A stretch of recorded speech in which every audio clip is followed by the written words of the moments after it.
And welcome back to Hackdoor, the cybersecurity channel. Today we're going to talk about SSL pinning and how to bypass SSL pinning on an Android device. Now all of you know that SSL pinning is a technique wherein the application will be able to communicate with only legitimate server and will also try to avoid any MITM attacks.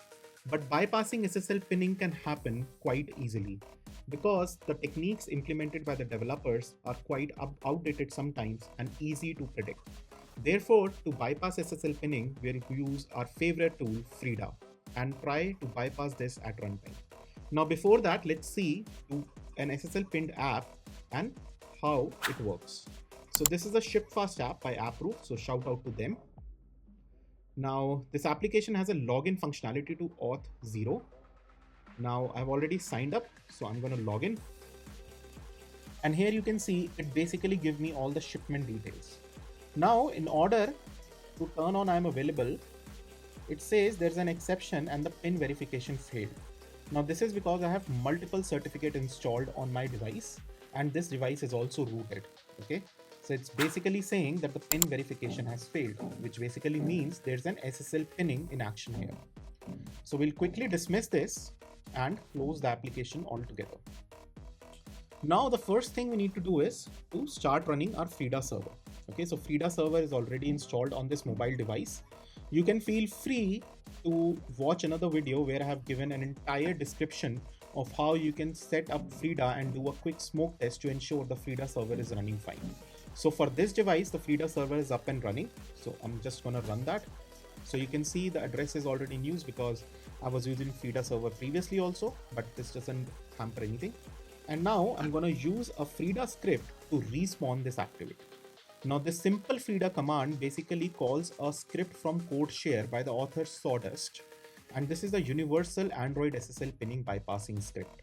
Now I'm basically spawning the particular activity of the application. So this is basically com.criticalblue.shipfast is basically the package name for which I'm going to call the certificate pinning activity.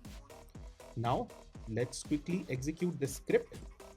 So it says it's trying to spawn the process, and here you see the activity has been spawned using the Frida script. Now I'll click on ShipFast login. So as login succeeded the last time, it's going to succeed this time as well. And here you see I have logged in. Now in order to start picking up shipments, the courier guy has to enable I'm available, right? Like our Swiggy and Zomato guys, they just toggle this and they're available and they start getting orders, right? So now I'm going to turn this on, and if I'm able to bypass SSL pinning, this will be a successful operation instead of last time, like it was saying the pin verification failed. Now let's see if our script is working fine or not. So toggling it, and you can see the I am available has been turned on. I have particular addresses where I can start picking up some couriers.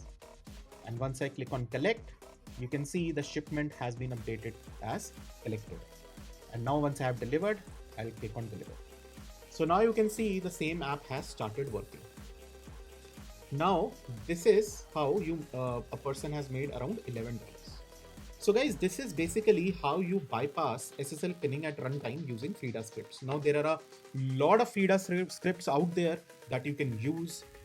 For this demonstration, I thought using a CodeShare one will be making more sense because it's easily accessible to all of you as well, and I don't have to share any other links. But there is a plethora of Frida scripts that you can look at. Along with that, I would also tell you to look at the script to understand how it is bypassing the application logic of SSL pinning or for any other use as well. So this is basically a quick demonstration of how you can bypass SSL pinning. Now, just out of curiosity, let me just close this Frida script by typing in exit and try to retoggle this. Now, since the script has exited, you can see the pin verification has failed again, right? So as soon as I toggle this, it's saying the pin verification failed. And if I spawn this particular activity again using Frida,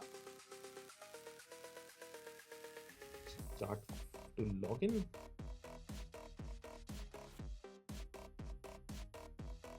Herein you can see I'm able to bypass that again. So this is entirely for demonstration purpose and for you to learn how SSL pinning bypasses basically work. To dig deeper, you can always look at this particular Frida script to understand how it's actually bypassing this. It's quite easy.